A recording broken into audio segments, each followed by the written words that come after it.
Here we go. All right. Today we have a very special performer for you. He's appeared on The Tonight Show.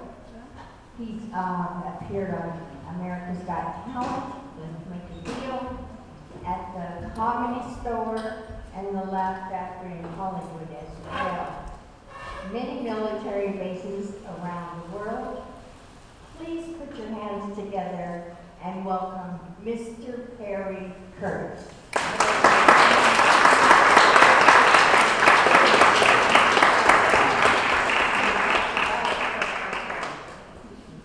Can everybody see me? Yeah. I want to make sure you can see me. How about a round of applause for Bowen? Let's hear it for her.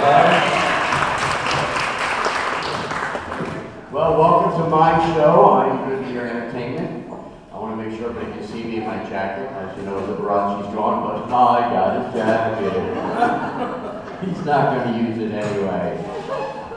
On the weekends, I rent myself out as a baked potato. I want to thank the 7 of you for getting that joke. I appreciate that. Well, my name is Perry Kurtz. I am a professional comedian. I have been doing comedy for 42 years. I have never had a day job, and I'm very happy that I've had the life that I have and work in a place like this. And I got to tell you, I pulled up here. I didn't think it was going to be this nice, but this is definitely paradise. You guys got it made. It's beautiful. I didn't think there was really going to be a lake here. And you got a lake and everything. You got ducks and geese out there.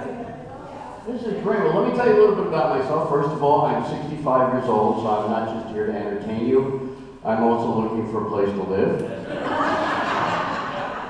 I'll tell you when it's a joke. I am looking for a place to live. I'm living out in Burbank, and I want to get out. I have a family out in Riverside, so I want to move out to this area. But I have no idea this place is going to be this nice. Normally I play in retirement homes and senior centers. This is the first time I've been in a mobile estate. And I know that's the way you say it. It's not a trailer park, it's a mobile estate. And it really should be. This place is absolutely gorgeous. It really is. So a little more about myself, because I'm going to be with you for a while. As I said, my name is Perry Kurtz. That's Perry as in Perry Como. Perry Mason, Perry Winkle. My mother uses a medication that she tells me about every single day. It's called Perry Anal Cream. I don't know why she has to tell me about that all the time, but my mother's 85, going on 86, and I think she has dementia. Do we have anybody here with dementia? I just want to know if I can repeat myself for 5 minutes. I didn't know my mother had it until I called her. She's back in Philadelphia. This is where I'm from. Anybody from Philadelphia here? I was trying to get a ride home for the summer. Well, she's back in Philadelphia, and I didn't know she had it until about 6 months ago. And I called her up. I go, "Hi, Mom." She goes, "Who's this?" "This is Perry." "Perry? My son's name is Perry." "Yeah, Mom, this is Perry. I'm your son." "Oh, is Perry there?" "Mom, this is Perry. I'm calling you." "Okay. Who's calling?" "Mom, this is Perry. I'm your son." "Yeah, my son's name is Perry too. What a coincidence. That's amazing." I go, "Mom, this is your son. I'm Perry. I have a brother named Victor." "You know Victor too?" So I just go right past that now. I go right into the important thing. "Did you eat today?" And she goes, "Let me look in the sink." And that's something you should remember to do. I get up and I forget to eat. All of a sudden, 8 o'clock at night, I'm going like this. "Oh yeah, I forgot to have food. Please eat." Now today, it looks like everybody ate really well. How was the chicken? Was it good? All right, good. Good. It's good you said yes, or you wouldn't be able to leave the building. Very good. Yeah, so my mother's back in Philadelphia. I grew up there. I have a younger brother who just turned 59 yesterday. He's been married for I don't know how many years. I myself have been married to the same woman for 25 years in a row. Yeah, I say in a row because it's LA, and marriages don't usually last long out here. I moved to San Francisco from Philadelphia in 1979 to become a full-time comic. Now, the way I got into comedy is a little bit weird. I perform every night in comedy clubs. I do a lot of karaoke. And I'm in bars every night, but I do not drink. Because in 1974, I was in Atlantic City partying for the summer. Now, when you grew up on the East Coast, you would go to Atlantic City. This was before the casinos. So you would go to Atlantic City to meet people and drink and have a good time. Atlantic City in those days was part of the era of the song, Under the Boardwalk. I was arrested under the boardwalk many, many times. So I was down in Atlantic City.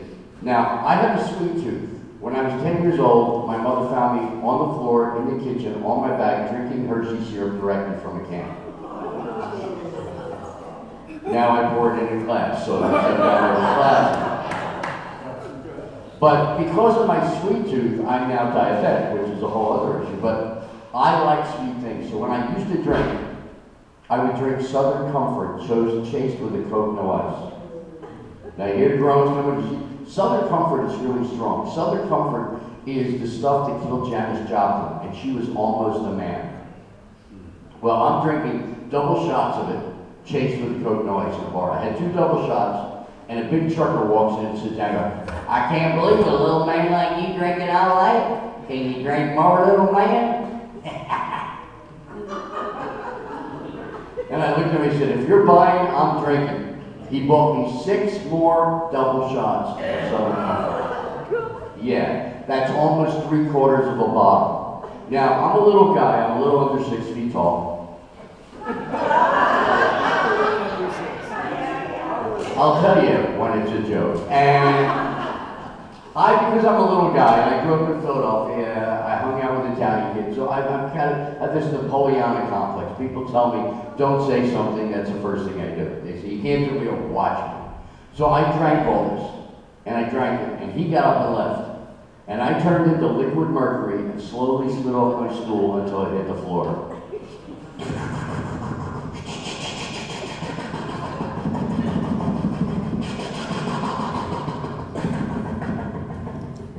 I'm laying there face down on the floor saying to myself the same thing every drunk man says when he knows he's drunk. Well, I'm really drunk. It should be easy to pick up a woman now. As if there is something special about a man who can mumble and drool at the same time. See, the ladies will laugh because you see these guys. You walk by the lady against the wall. Hi, how do you do? How do you do? I'm sorry. Hi. Hey. Well, I got up and I wandered out of the bar. I walked across the street. I did one of those stabilized on the invisible walls. You ever see the drunks when they start to fall down and they find that invisible wall? It's like,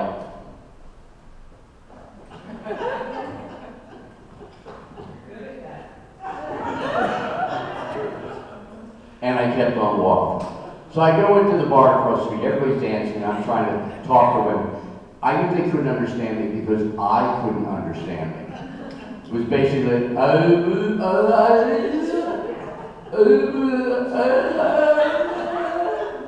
I saw so many middle fingers, it was unbelievable. They were everywhere. I kind of, whoa, whoa, whoa. Well, I got depressed. I wound up in the corner and I was talking to a girl and she had really big hair. It was teased up in those days. But she was staring at me, but she wasn't responding, she wasn't flipping me off, she wasn't telling me to get lost. So I thought I was doing well. So I kept talking to her, but she's just staring at me. Finally, I realized I'm going nowhere. I got up, I wandered out of the bar. I walked across the street and I was standing on the end of a dock, looking down at the Atlantic Ocean, watching the waves splash up and crying to myself, I don't want to do this anymore. Nobody loves me. I'm going to kill myself. And I stepped off the dock. What I didn't see was 6 feet down, sticking out was another dock. I landed on it, twisted my ankle, smashed my head on a pipe. I heard a clang, and I was asleep. I wake up the next morning, I'm in jail. There's like 40 guys in the room. My friend bails me out. I got a lump on the side of my head. He's driving me home. And I said, man, I was really out of it last night. He said, yeah, you were. you know what you did? I said, yeah, I know what I did. He said, you climbed 2 10-foot chain link fences to get out there. I said, well, I was just upset. I was in the bar and I was talking to this little girl with giant hair. He goes, little girl with big hair, you're on your knees talking to a bar stool.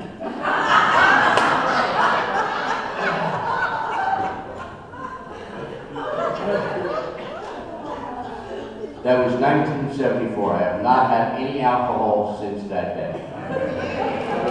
Thank you so much. A friend of mine says if you stopped drinking back then, right now, you would have saved $350,000. I said, I should be living a lot better than I am at this point. But because of that, I do a lot of work with Alcoholics Anonymous. I'm very supportive of them, even though I didn't go through the steps. But I don't drink anymore. Now, in those days, I was a commercial artist. I worked with a religious publishing house, and it was just a lot of pressure. So I said, I'm going to stop drinking, I'm going to change my life. And 6 months later, I started doing stand-up comedy. And I found that I have a talent, some sort of a weird talent that people laugh at me, even when I don't want them to. All my life, people said, what are you, a comedian? Now when I say that, I go, yeah, they go, yeah, well, how do you make a living? So I stopped drinking. And in 79, I moved to San Francisco, lived there for 10 years. And then in 89, I got into the Comedy Store. I came down in Mitzi Life and I became a regular there. And the money was really, really good in those days.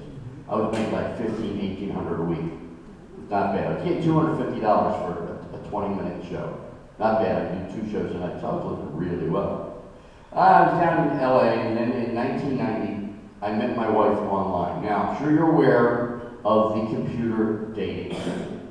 What it is now is you either get on your phone and you swipe to the left or you swipe to the right if you don't like it. Well, in those days, we didn't have pictures. We didn't even have color letters. Everything was black and white, and the communication was so slow that when you typed a word, it would build itself dot by dot. It didn't just go boop, no, it went boop. That was the P alone. By the time I finished printing on the screen, my wife made a sandwich, ate it, digested it. So we talked online for about 20 minutes. She called me, and we talked for 40 hours over 3 days. I fell in love with her because she has a southern accent. And I love southern accents. Anybody here from the Deep South? I'm sure you are. Where are you from, ma'am? North Carolina. She's from South Carolina, Spartanburg. Not far. Only North Carolina is actually part of Earth. She was in the Deep South. In the Deep South, when they talk, they enjoy their words. They take their time. They don't just say hello. They go, hi! How are you? What's up? And they have no control over their bodies. They move around with it. What? Hi. And my wife has that. She loves to stretch phrases. She has one phrase. Whenever she would go somewhere, leaving the house, she would say, I'm going over yonder. You've heard that phrase, over yonder? I've looked at 157 maps, and there is no place called yonder. I don't know where she went, but she always found her way back. So I met her, and we went out for a while. In those days, I had a motorcycle. Because I lived in San Francisco, there was nowhere to park, so I bought a motorcycle.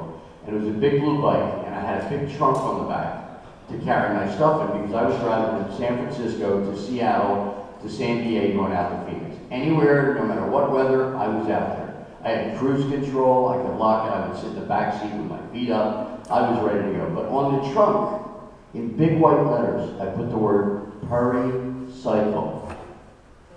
Are you getting it? My name is Perry. I had people pull up next to me and try to go, hey, what's a Perry cycle? It's mine. Your name's Perry?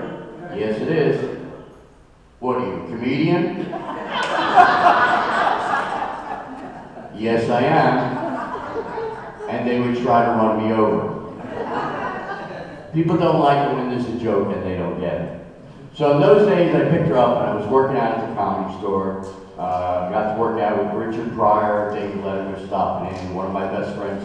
Milton Berle was doing sets. Uncle Milty and I were very, very close. I met him in '84, one of my best friends. Also Rodney Dangerfield, he was coming down there. I worked with Rodney a lot. And so my wife got to meet all the big stars. and we were hanging out there. After about 6 months, she says, hey, why don't you come out to my house? I live in Van Nuys. I was looking down at the beach. I said, okay. I drive out there. I walk in. There's a little baby girl crawling around on the floor. There's a 5-year-old boy and a 6-year-old girl in the corner playing with blocks. So of course I said, honey, who are these people? And she goes, oh, I guess I forgot to tell you, I have children. And I'm standing there looking at the doors trying to figure out which one's going to get me out of the house quicker. You know the old saying, you don't want to get involved with somebody that has baggage? My wife owns Samsonite. Well, I got to know the kids, and after about a year and a half, I fell in love. They did not know their fathers. Since I didn't drink, I had 1 cigarette my whole life, I don't do drugs, I said, I would be a good father. So one night at dinner, I got down beside the table and I gave everybody a little ring and put on their fingers, and I looked at the 4 of them and I said, I'd like to ask the 4 of you to marry me. And they all went, okay, except for my son who said, yeah, whatever, can we just have dessert now? Because boys are so romantic, aren't they? So we got married at City Hall. Now, how many people here had a nice wedding with friends and family? Anybody? Almost everybody, right? We didn't have it. We had it at City Hall. The bathrooms here are nicer than City Hall in Los Angeles. I walk in, I go up to the counter, I said, hi, we'd like to get married. The guy goes, oh yeah, you like to get married. I said, no, we'd like to get married. He says, yeah, we marry you. I said, yeah, so you can marry us? He says, yeah, we're going to marry you. If you want to get married, we marry you.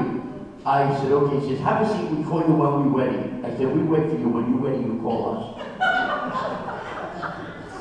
So we're sitting there. About 20 minutes later, we hear, Sarah and Kurtz, please come walking in. We walk in, it's the same guy wearing a judge's robe. Only now he's speaking perfect English. The accent went out the window. And he starts reading, and he finally gets to, now Sarah, do you take Perry to be your lawfully wedded husband? She goes, I do. And he goes, and Perry, do you take these people to be your family? And being a comedian, I said, yeah, I guess so, I'm here, right? I was laughing, my wife was not. See, the problem is, guys, women remember every stupid thing we do. Forever! You ladies never forget. And you save it up. And you wait until we do something stupid and you throw it back in our faces.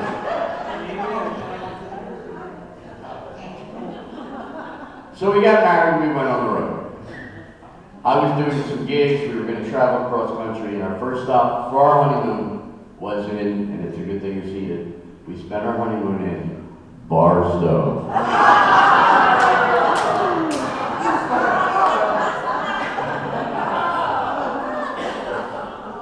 We didn't even get to Laughlin, we were in Barstow. And Barstow is a very small town. It's basically a loop. You pull in, there's a sign that says, welcome to, thank you for coming. And there's a lot of inbreeding in Barstow. We actually met people who were their own parents.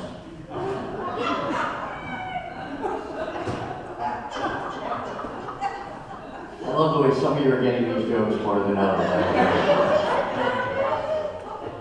Now, I want you to know, my show is very interactive. I want you guys to be part of my show. I'm here to entertain you and be with you. So if you have any questions, feel free to ask at any point, because I have no idea what I'm going to be talking about. But what I do want to do is ask you a couple simple questions up front, just to find out where your heads are at. So what I want you to do, if your answer is yes, on the count of 3, we're going to do a practice. On the count of 3, everybody go, ee-haw.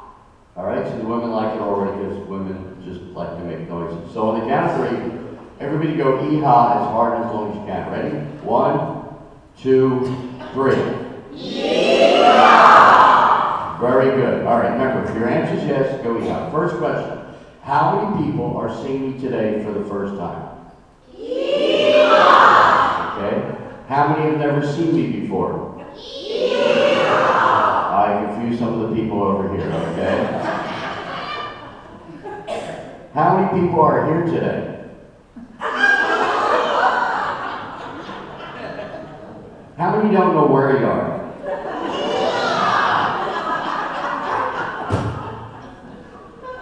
How many really don't care at this point? Now I know what I'm working with. All right. But see, that's what I want. I want you guys to be part of the show. It's important. This is comedy. It's not like you're watching a movie. I can only tell how I'm doing by your responses. So if you respond, I know I'm doing well. But comedy is very different than any other type of industry because it's all based on our life. Or some people write jokes. I just talk about my real life because it's always been strange. I've never had normal experience. I mean, look at this jacket. You ever seen one like this? No. I went to an Oscar viewing party in Hollywood the night of the Oscars. 1,200 people, not one jacket like this. But I was touched by over 115 women. And I don't mind that at all. I'm kind of used to that. Because, you know, I'm a catch. Maybe not. Yeah, so I'm very happy with my life. I'm still surviving, but I am getting older. And that's an important word. I want you guys to know that you are not old, you are older. Right? We are not seniors, we should be called vintage. Because vintage means you've been around for a while, you've been knocked down, you've been fixed up, but you still have a lot of value. You will pay more for a vintage chair than a regular chair, right? So we have a lot of value, and we're sturdy, or we wouldn't still be here.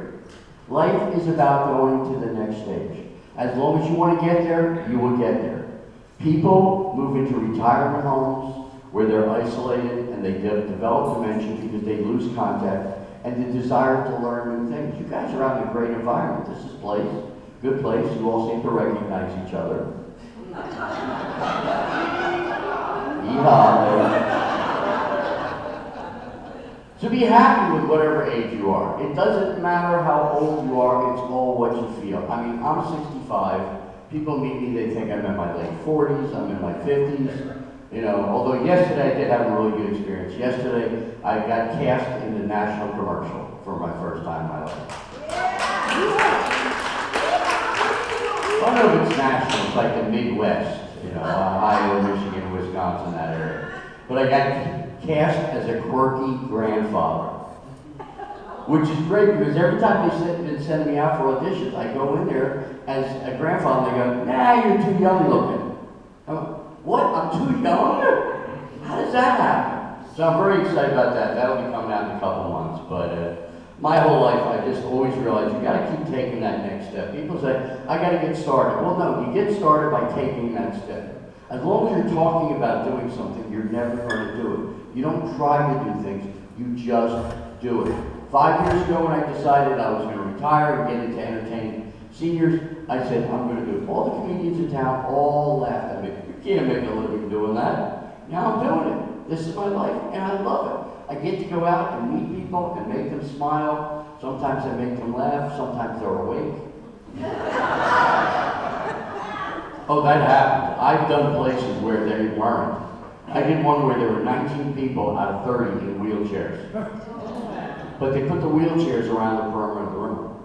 And there was a woman in the back asleep. She's back there going.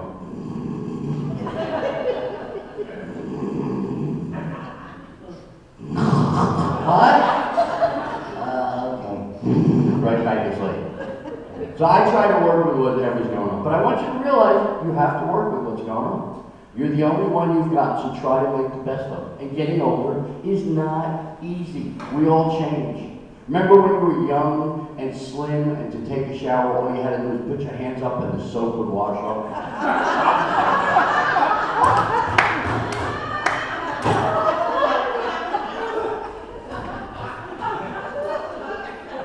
Then you hit 40 years old and gravity starts pulling parts down.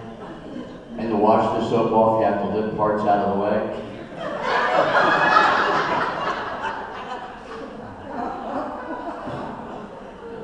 I did this last week. I found a wallet under my stomach.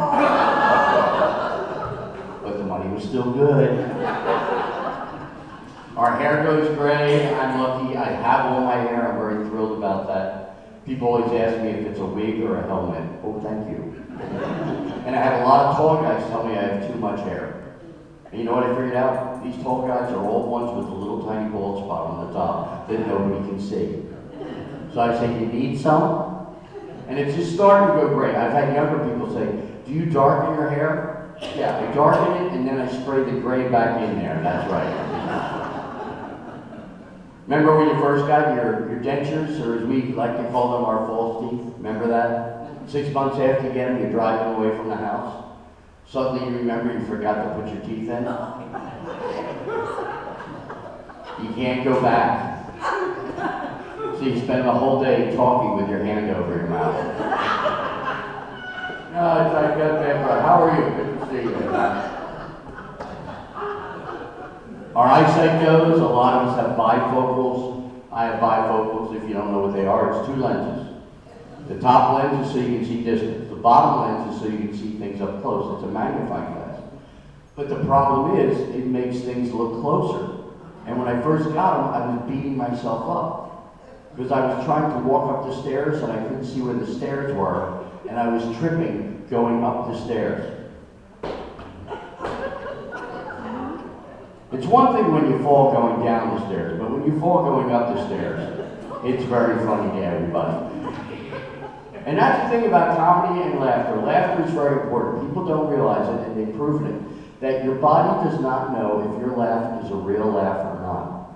If you're not in a good mood, you can just pull a fake laugh out, just go, ha ha ha, and you'll feel better. So what I want everybody to do on the count of 3, I want everybody to put your hands up and laugh for 3 seconds as loud and as hard as you can. Ready? 1, 2, 3. Everybody laugh.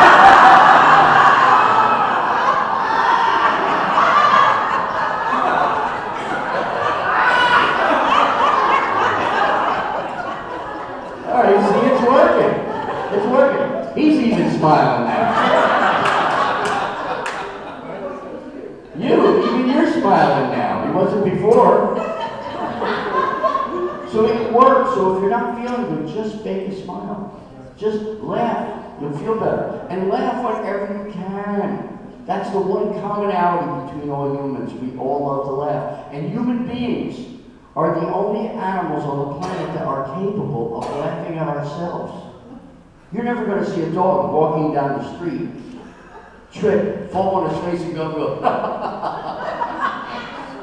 Only we do that. So if you can't laugh at yourself, laugh at others as long as you don't get caught.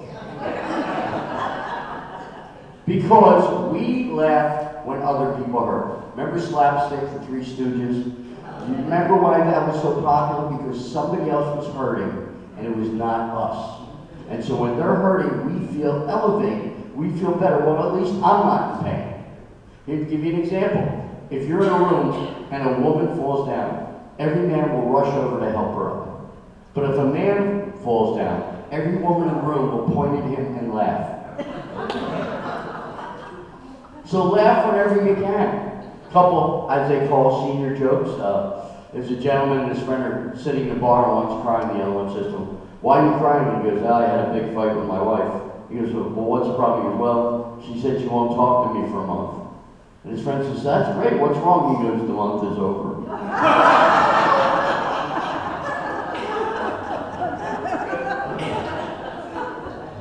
A couple comes out of a restaurant, they walk past a wishing well. The husband takes a quarter and he throws it in, he makes a wish. The wife throws the quarter in, she falls in and drowns. The husband goes, "Wow, it worked." Now please, I'm not putting women down because men are idiots. I admit it, I'm one of them. Here's an example. Couples driving, they get pulled over by a policeman. The gentleman rolls the window down and the officer says, "Sir, do you know why I pulled you over?" He goes, "Because you're a jerk."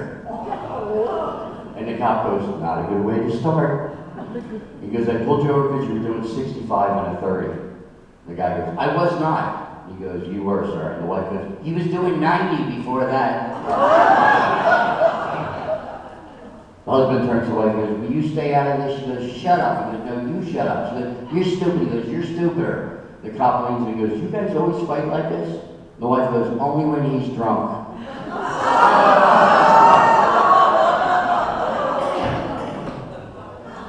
I think these are true stories. I'm not really.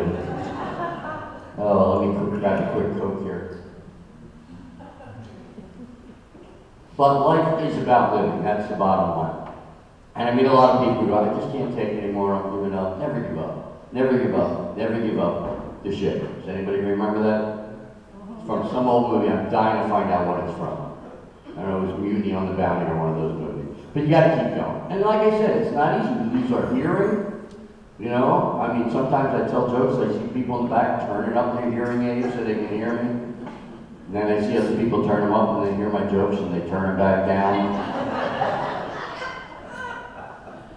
But you get older. Like I said, I'm getting older now. As I said, I've been married to the same woman for a long time. The kids are all grown up. They're now 31. In fact, she's getting married in 2 weeks. I'm very happy about that. I got a 29-year-old son and a 25-year-old daughter. They all work. None of them drink because I do alcohol stuff. They did to me. He said, none drink any alcohol. They don't smoke cigarettes and they don't do drugs. They've never been arrested. And none of them have any speeding tickets. Yet. Look, 31, they're still kids, right? You don't stop being a kid until you hit 50. That's when I think you're an adult. 50 years old, I'm getting gray hairs, I guess I'm not a kid. But the biggest surprise in my life happened 12 years ago. My wife wanted to have more children. And I did not want to have children because back in the 60s, I was a hippie. I had long hair and I smoked marijuana. And they said that if you do drugs, it distorts your chromosomes, so when you have a child that comes out, you know, with like an extra arm or a finger growing out of his head. So I did not want to reproduce. Well, one day, my wife takes me in the bedroom and says, honey, I got to talk to you. So I looked at her and said, what did I do this time? And she goes, you did good. Me? And she goes, yes, I'm pregnant. And I looked at her and said, any idea who the father is? She goes, that's one, don't push your luck. And I really didn't think they'd get her pregnant because I was 53 years old. I didn't think I had anything left inside of me except dust, you know. So I was really surprised. And I sat there and I started to freak out. I can't believe it. I'm going to have a genetic child of my own. Oh my God, this is unbelievable. And I tried to adjust. And I watched my wife grow in the motherhood and grow and grow. She gained 110 pounds. She was so round that if we pushed her sideways, she would eventually roll back to a standing position. And then 5 weeks before the baby was due, she started having horrible pain. The vein in her forehead was popping out. I rushed her to the Good Samaritan Hospital downtown Los Angeles, which is where we're living. And the doctor said, Mr. Kurtz, your wife's in a lot of pain. We've got 20 minutes to get the baby out or your wife is going to die. And I looked at her and I said, can you give me 30 minutes to think about that? He looked at me and said, what are you, a comedian? And I went, yes, I am. He said, well, you're welcome to come in the room. It's going to be a cesarean if you'd like to be in there during the operation. You're more than welcome. So I'm sitting there and I'm freaking out. I can't believe this. I can't believe I'm going to have a baby. And then I go, Mr. Kurtz, would you like to come in? I go, well, I guess so. I'm here. So I walked in. He's got her on the table.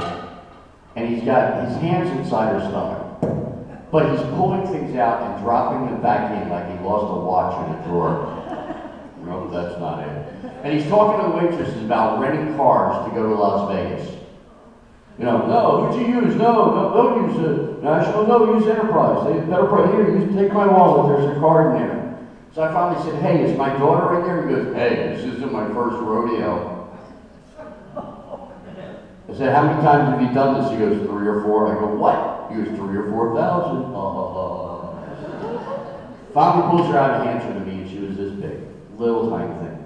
Now, those of you that have children, I want you to remember back when you first held your first baby, and you looked into that child's eyes, whether they were open or closed, and it was the most beautiful thing you've ever seen in your life. It's more beautiful than every sunset, every sunrise, all the roses in the world. It's more beautiful than a bucket full of cash. And I started to cry. I can't believe it. I got a little baby. I got a little daughter. Oh my God. And they said, would you like to cut the cord? And I said, she's plugged in.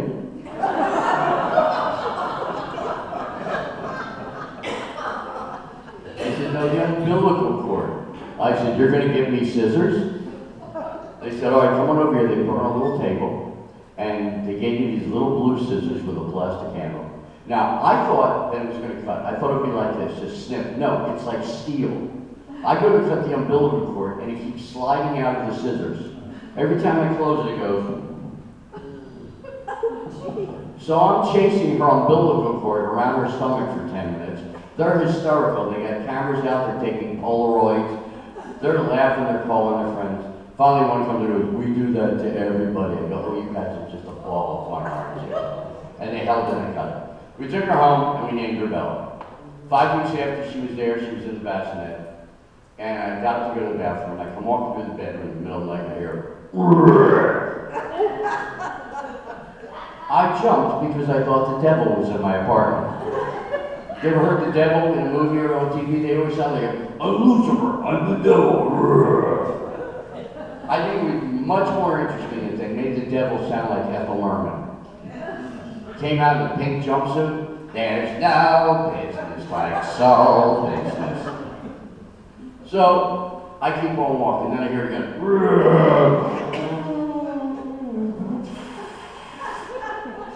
And the smell hit me, and my eyelashes and eyebrows burst into flames. I fell to the floor. I crawled into the bed with my wife and said, honey, what is that horrible smell that came out of the baby? She goes, oh, it's from the baby food. We give it to him at night and it gets the gases out. Oh, I wish it warned me about that. Oh my God. I went to sleep. A couple nights later, we're all watching a Disney movie. My wife says, I'm going to go watch a cop show. I go, well, you know, you got on DVR, you can look at it later. She says, no, I'm going to go watch it now.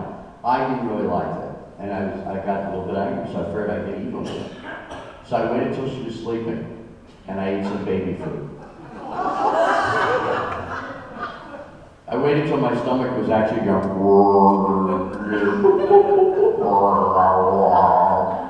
I crawled into bed, I woke her up, I said, honey, pull my finger. She pulled and said, what's that horrible smell? I looked at her and said, baby food. Good night, honey, and I went to sleep. So now I've got a beautiful little daughter, and I am so proud of her. She's 11 years old, her name is Bella, and she's absolutely gorgeous. And I know this because when I take her out, women come up to me all the time. Your daughter's so pretty, your wife must be stunning. Do I get credit for showing up? I guess not. So, I brought a picture of her.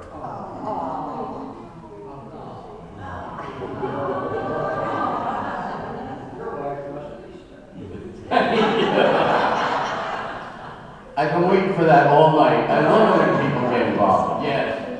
So now I got my darling little Bella. And my wife and I, we've been actually separated for a while. So now we go out to karaoke. And women come up to me all the time after my daughter, after she gets done singing, they all do the same thing. Honey, you're so pretty. You got a great voice. And then I walk in and they say the same thing. And is this your grandpa?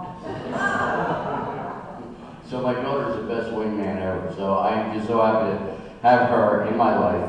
And Bowen, you got some things you want to say? Yes, we have intermission for 15 minutes and dessert. Oh, all right, going to take a little break. I know a lot of you are going to be rushing to the bathroom. Look, he's up already. He's like ready to go. Wait till you get to the bathroom, please. So we're going to take a little break. We're going to be back, and then we're going to do some strange things. It's going to involve somebody in the audience, and we're going to do some music and dancing. So relax, we'll be at, and meanwhile, I got to get my jacket off. Ladies, please don't rush the stage. Ready? 1, 2, 3.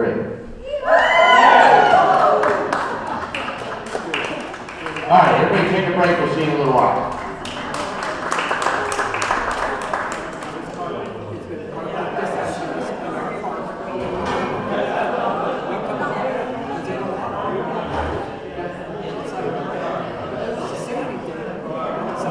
Everybody get your tickets out.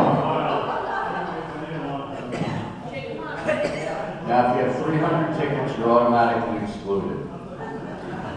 So I'm going to pick 2 numbers, and what will they be getting for these? What do they win? They're each going to get $16. You each get $16. All right, so that'll buy you some cocaine for the winner.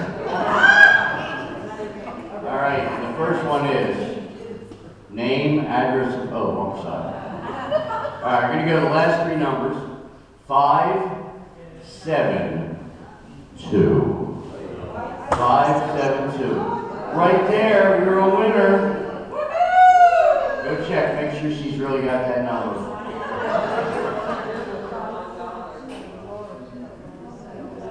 All right. Congratulations. And that is American money, just so you know.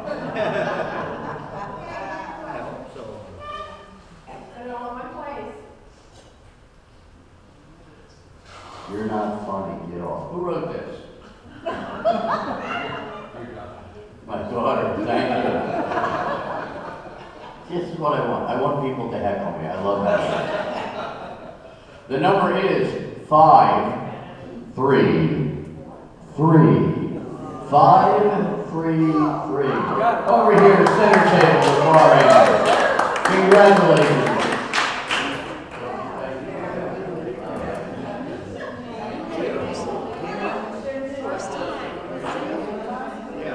Oh, wait, is there anything else you want to say?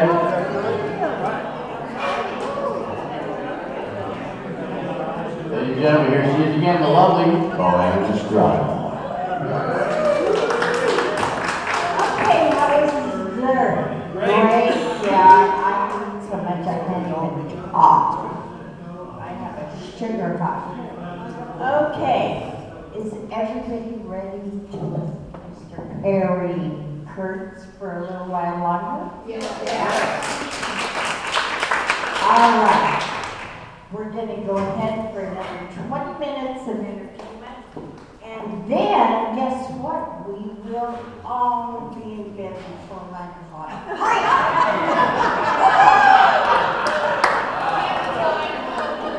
love the way you threw that in when you told me you're single. Oh, yeah. Oh, yeah! Alright, well, I want to do something that everybody, you guys have heard of selfies, right? You know what a selfie is, when you take a picture of yourself. I like to document, you guys have been so much fun, so I want to take a selfie with all of you. So I'm going to get over here, I'm going to try to get as many people in as I can, and I want you all to wave and smile. You ready? 1, 2, 3. Alright, and I'll give you guys this one. This is the panoramic shot. I'm left-handed. Alright, here we go. Alright. Good, now I can prove where I was. Okay.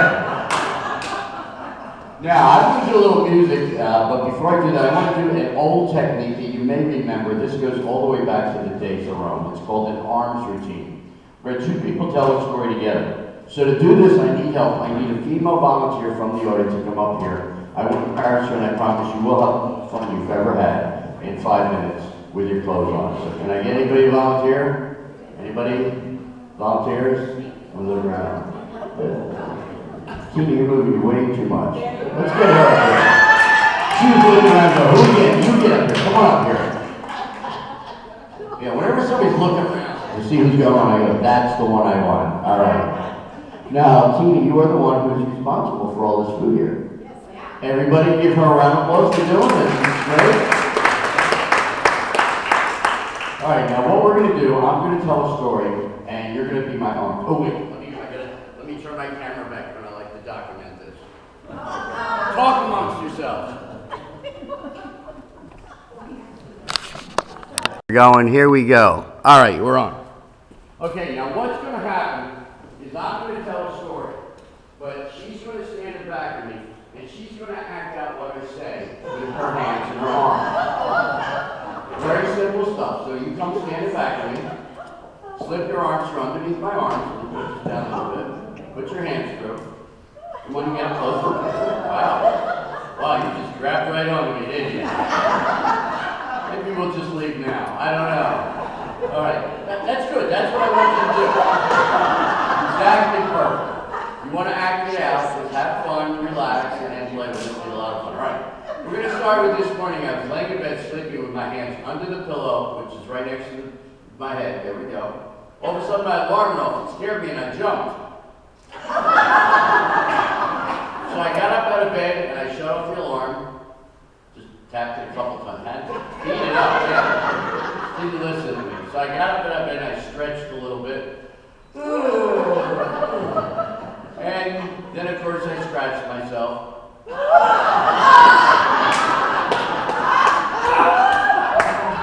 What did you think she was gonna do?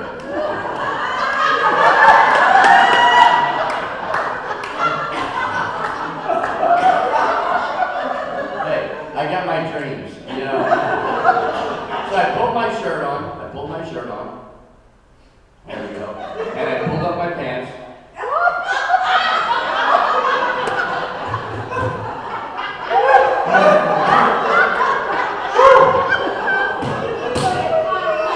Where'd everybody go? Oh, there you are, all right. So I figured I should get ready for the day. So I'm walking down the hall. I'm walking down the hall. There we go. In slow motion. And I started running. And I go into the bathroom, I take the toothbrush, and I put some toothpaste on it. There we go. All right. Okay, all right. There we go. A lot of toothpaste. And I brush my teeth. And most of my face. And I put down the toothbrush, and I go down the hall again, and I go into the kitchen, I take the pancake mix out of the refrigerator, and I pour it into the frying pan. There we go. Just one big pancake there. And I start cooking the pancake. So it's cooking and I'm flipping it. There we go.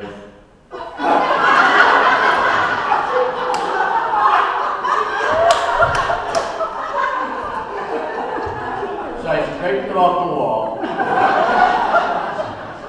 and flipped it one more time. Finally it's done eating. It's done cooking, so I put it on the plate and I start cutting it up and eating it. I'm just shoving it in my mouth.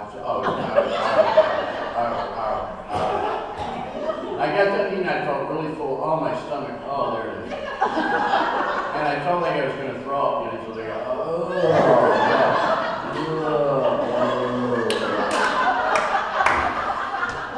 I don't know how that was going to help, but whatever.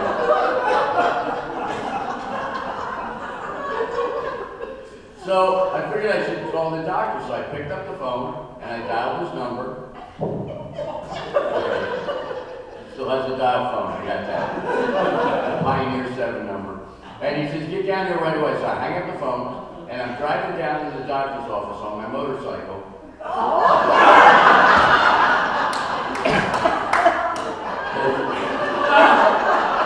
That's my favorite part. As I'm driving along, a guy cuts me and I get really angry.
People say whistle while you work. Singing is good. It helps you to breathe. And when you breathe, it gets oxygen in your body. And the oxygen goes to your brain, which keeps you alive.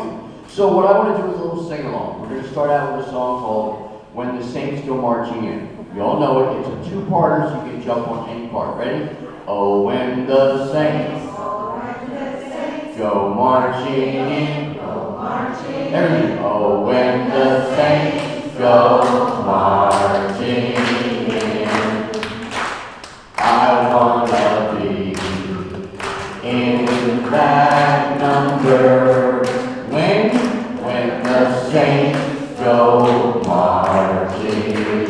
Keep it going, let's go. Oh, when the saints go marching in.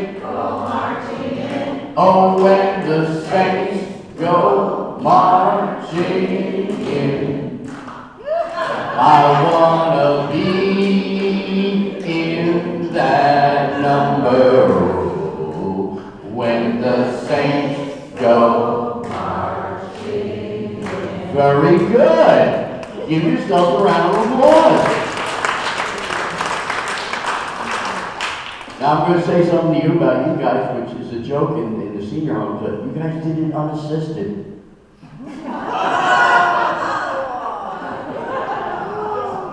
Yes, you did. Yeah, it's great. You guys are active. I love that. You guys are you're still living your lives. That's wonderful.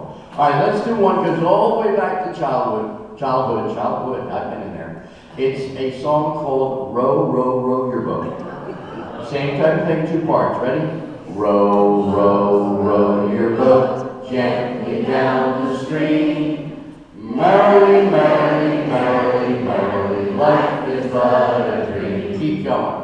Row, row, row your boat gently down the stream. Merrily, merrily, merrily, merrily, life is but a dream. Wow, there was some harmony out there. That was great. We had some real singers. You know, let's get a bus. And we'll go on the road, and we'll tour. We'll call it the Geezer Tour.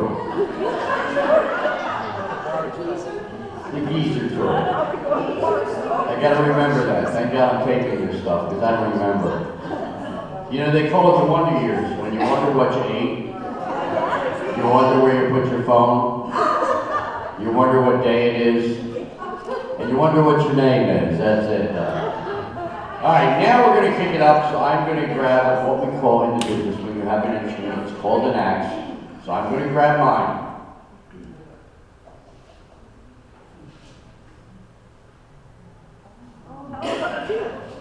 This is called a keytar. It's a combination of a keyboard and a guitar. I bought this 25 years ago in a Ralph's Market. Have you ever looked above the freezer section in the Ralph's Market or any market? There are things up there you didn't know existed.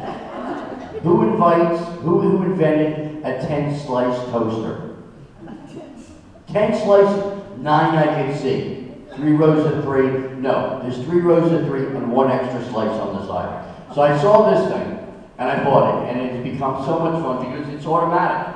All you have to do is turn it on, hit a button, and you're playing rhythm and blues.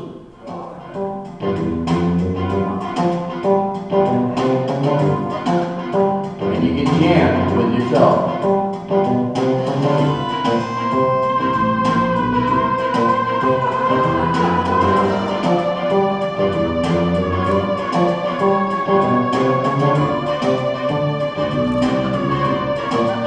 And when you're done, you hit 1 button. Is that cool? It's a whole band. You don't have to feed it. You don't have to buy a drink. It doesn't need a hotel. You shove a couple batteries in here and it shuts up. You ever see a scary movie? You know somebody's going to die when you hear this.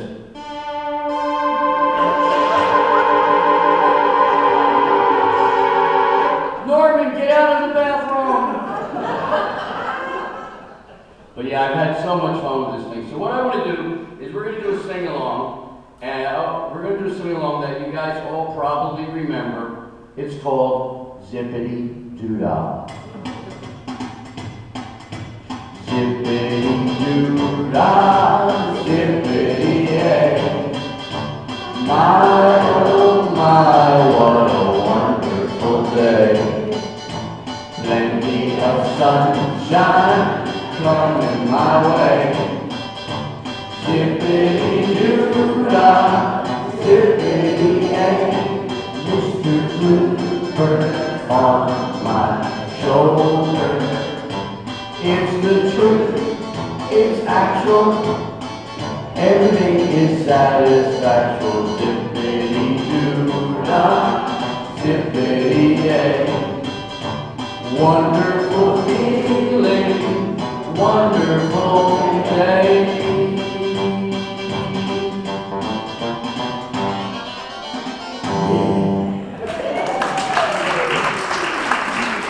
I just held it. You guys were singing, so you deserve the credit. Now, we're going to kick it up a notch. There's a song that you may remember from many, many years ago called Louie Louie. Now, if you think about the song, nobody really remembers the actual lyrics of the song because when they recorded it, they were drunk. They admitted that. It was on the news a couple years ago. They were drunk off their butts. And the thing people remember is, nobody knows what that was, but the part that people do remember is what you'll sing is Louie Louie, oh baby, we gotta go now. I said Louie Louie, oh baby, we gotta go now. Here we go.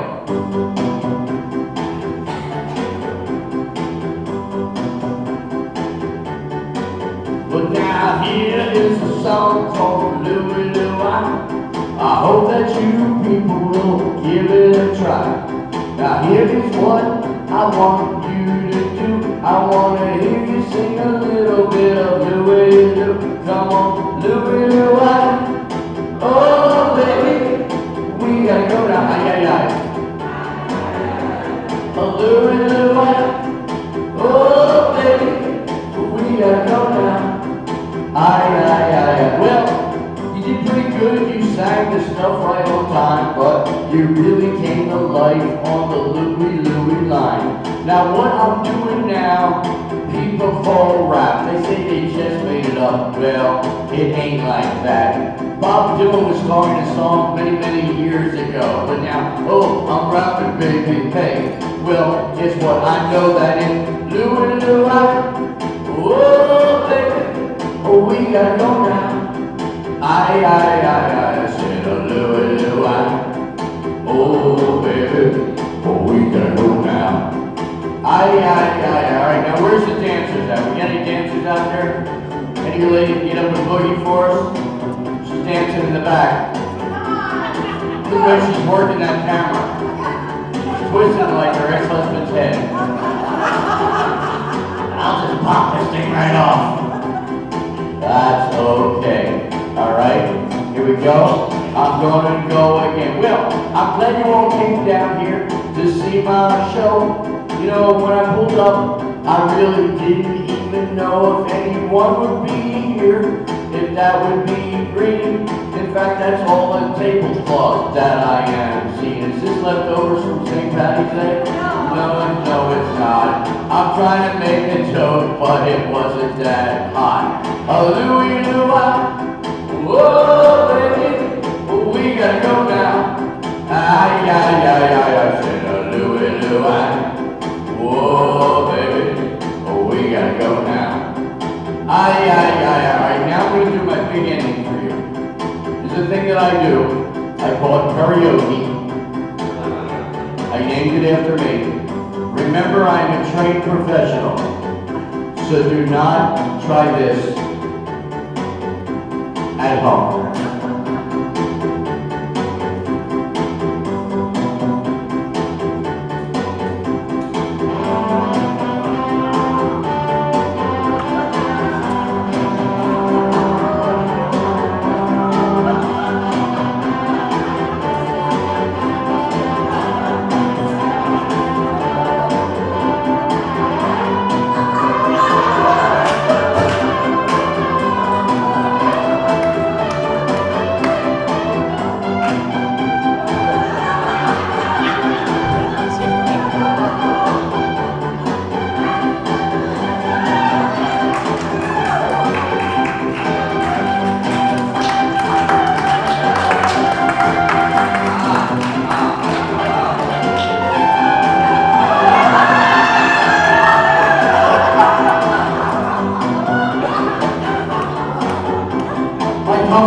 You're laughing. I feel like Daffy Duck all of a sudden. All right, let's try it one more time. A little oh baby, we gotta go to put your hands up. Ay, ay, ay, ay, said a little oh baby, we gotta go to ay, ay, ay. Well, my name is Kurtz. You guys have been an awful lot of fun. Thank you for making this a wonderful trip for me.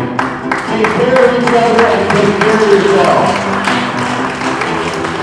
Remember the phrase, it's not over till it's not ready to watch. So live yourselves, your lives. You're the only ones you got. Enjoy yourselves. Go for the gusto. Remember, you gotta live every day as if it's your last, because someday you're gonna be right. So enjoy yourself. Have fun. Do what you want to do. And live your lives. I've been very good. Thanks for being here. Have yourself a great night.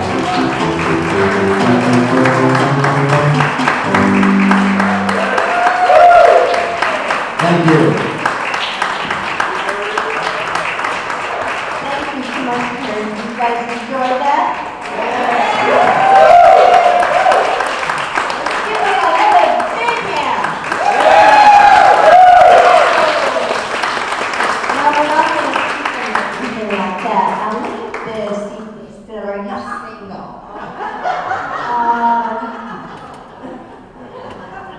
Give him a Diet Coke. So,